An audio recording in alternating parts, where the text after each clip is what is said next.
Last month saw increasing investor scrutiny on fees, asset managers further moving towards digitalization, and increased discussions around ESG investing. All this and more today. I'm Zoha Ahmed.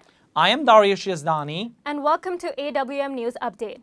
Let's have a look at what's making news in the markets this month. ICI numbers for last quarter of 2017 have been released. And worldwide, we saw total net assets of mutual funds reach just above $49 trillion in line with PwC estimates. As you can see on the graph, this is a growth of just over 22% for the year, which is not surprising given very strong capital markets growth last year. The Americas continue to account for the lion's share of these assets, making up just over half. Equity funds remain the most popular in this region, with these funds showing a strong growth of 24% year on year. We saw this trend in Europe as well. However, growth was even stronger, with equity funds rising 33.8% between Q4 2016 and Q4 2017. Our graph on the left gives you a bit of context regarding the fund breakdown over the last year and how assets have grown. As you see, other than guaranteed protected funds, we have seen growth across the board. We turn now to PwC's Asset and Wealth Management Leader for the EMEA region, Andy O'Callaghan. Andy, thanks for joining us. The European AM industry saw strong growth in 2017. Could you tell us a bit about what the major drivers were, according to your view? Of course, Darius. So 2017 was a very good year for the European asset and wealth management industry, and was really underpinned by three key components. The first is growth in passive. So we continue to see increased allocation to passive investing, particularly through exchange-traded funds. That continues to grow. It had a very good year. Secondly, we see huge interest in alternatives. So funding the future, as we call it within PwC. That includes infrastructure, real estate, private debt, and it includes private equity. But thirdly, and very importantly, is active management continues to grow. It has challenges, but it continues to grow and succeed. And underpinned by all of that is the distribution of UCITS in Europe and beyond Europe, right across the world, and increasingly the use of alternative investment funds as a passported vehicle. So overall, a very good year, lots of challenges, but overall, a very good year. Andy, what do you believe are the key trends for the European industry for 2018? So I think we'll see continued volatility. We're a few months into the year. We've obviously seen a lot of volatility in the markets. That puts pressure on asset management firms. It puts pressure on their margin, and it puts pressure on their business. I think we continue to see that. We'll also see the backdrop of Brexit. How will Brexit play out? What will the final arrangements be between the European Union and the UK? We all want to see the current arrangements preserved as much as possible. That's very, very, very important. But longer term, we see the continued growth. So 2018 should continue to be a successful year, a good year for asset management firms and those who support them, driven by the underlying demographics and the underlying increase in investment into the industry. Thanks, Andy. It will be interesting to see what 2018 brings. Looking to the APAC region, we saw total mutual fund assets end 2017 almost $1.5 trillion up, growing from just over $5 trillion at the end of 2016 to 6.49 at the end of 2017. Interestingly, in Asia Pacific, we saw bond fund assets fall during the course of the year, as the graph on the left illustrates. Let's turn to news from around the globe and see what's been making headlines. ESG investing has become more popular over the last year. In March, the European Commission announced its Sustainable Finance Action Plan. This plan's goal, as the name suggests, is to provide the EU with a strategy on sustainable finance. In particular, the plan aims to move more capital to sustainable investments and to foster transparency within the fund industry. In surprising news, the Commission has stated that it will require fund firms to integrate sustainability considerations into their investment decisions. Well, reactions were definitely mixed following this. IFAMA warned that it believed that any mandatory sustainability requirement would turn ESG into a tick-the-box compliance exercise. On the other hand, Dariush, BVI, the German Asset Management Industry Association, has called for the creation of voluntary label for sustainable financial products. The association called for this label following the announcement of the EC's action plan, telling the Börsen-Zeitung that there were a confusing amount of definitions for sustainability. We have also seen multiple asset managers becoming more active in the ESG space. Amundi recently announced that it had raised $1.4 billion for its green bond fund, Amundi Planet Emerging Green 1. In partnership with the International Finance Corporation, the fund is the largest green fund focused on emerging markets and has attracted interest from various institutional investors. Zoa, French firms have been somewhat active in this space recently, haven't they? Relatively, yes. La Banque Postale is another example of French firms looking to set the tone in the coming years. The firm announced that it is looking to set an example by going completely sustainable by 2020. The firm's AUM sits at around 220 billion euros, half of which is already managed in a socially responsible manner. However, French firms aren't the only ones making headway in this area.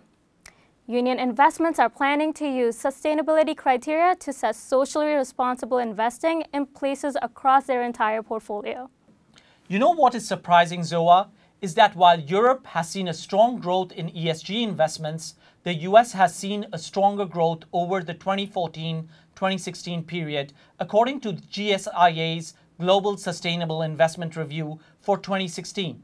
Perhaps our US correspondent, John Siciliano, PwC's Global Asset and Wealth Management Strategy Leader, could tell us a bit more about what we are seeing in the US market regarding this trend. John, good to have you.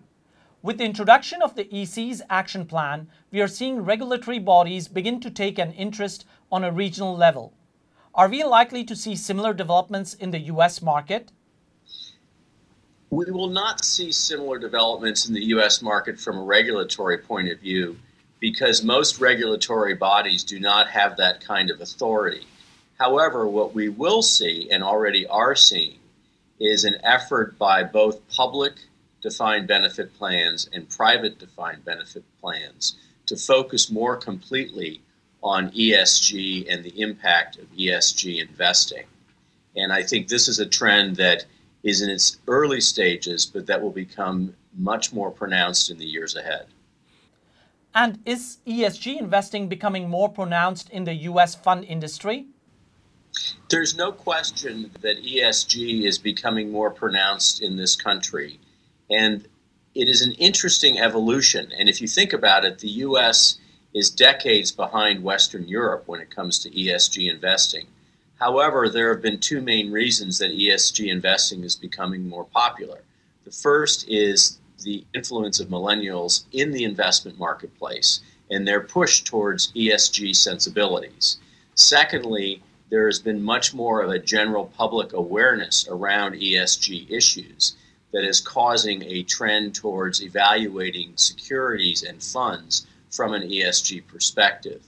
This has been evidenced by the fact that in the fourth quarter of last year, when most firms were doing their full year 2017 earnings reports, over half of the S&P 500 companies made some reference to ESG in their commentary. So this, I would say, is the early stages of ESG in the US. Thanks, John. Let's see whether the growth trend continues this year. Digital news has been making big waves as well. Across Europe and Asia, we've seen multiple firms taking a more firm stance on incorporating digitalization into their investments. ING launched an online wealth management service in Italy, offering investors access to funds from some leading asset managers. At the same time, the AFM, the Dutch financial regulator, has criticized robo-advisors for unsophisticated practices that place too much responsibility on clients. In Asia, we saw China AMC launched an AI strategy focused on China A-shares. Nomura Asset Management take a stake in the robo-advisory firm 8 Securities, and the Malaysian Securities Commission get ready to likely approve the first robo-advisor license sometime in 2018. In India, Paytm has plans to launch Paytm Money, an online mutual fund sales unit. Zoa, Can you tell us a little more about this product? Sure. Paytm Money will facilitate investments in mutual funds, launching with funds from 10 to 12 asset managers. The app will allow users to invest in a variety of categories of mutual funds. Praveen Jadhav, Senior VP of Paytm Money, told The Economic Times that the app will be a completely transparent system and will also help you in tracking and managing your money. By the sounds of it, it seems like the app might transition into a form of wealth management at a later stage. Let's have a look at what is making headlines in the world of actives. We have seen increased investor and regulator scrutiny on fees versus performance over the past year. In the previous edition, we reported on the FCA fining closet trackers £34 million. GPIF, Japan's government pension fund and one of the largest pension funds in the world, has decided to take action as well. It is overhauling its fees for existing and new active managers by paying for alpha generation. Otherwise, active managers will be paid in line with passive managers on the same size. It will be interesting to see if more institutional investors follow suit and incorporate a similar model. Sticking with pension funds, Mercer, a large pension fund consultancy firm, has proposed a more radical shift, stating that asset managers should pay investors for managing their portfolio. They propose that active managers keep any excess returns they make after paying investors a guaranteed return in addition to a fixed annual fee. In the case of underperformance, this would mean that the asset manager will have to pay the investor from its own money. Well, investors will definitely be happy with being paid by their asset manager. Well, I know I would. In a move aimed at appealing more towards investors, Fidelity Japanese Values Trust is set to introduce a variable fee model. This move is set to reduce headline management fees of the trust from 0.85% of gross assets to 0.7% of net assets over a year. The trust also aims to introduce a performance fee that will range between plus or minus 20%. Daryush, this is just one of the few examples of new fee models being introduced in recent months, if I'm correct? Absolutely, Zoa. Fidelity you already mentioned, but Allianz Global Investors and Allianz Bernstein have both put plans in place to adopt new fee structures. Allianz Bernstein, for example, plans to launch a new performance-linked fee model in Europe. Following the launch of their flex fee products in the US, the fund house plans to launch products that will have a base expense ratio of 0.6% with a performance fee ranging between 0.1 to 1.1%. These funds closely mirror a passive style management fee, and they are aimed at challenging the rise of passive funds.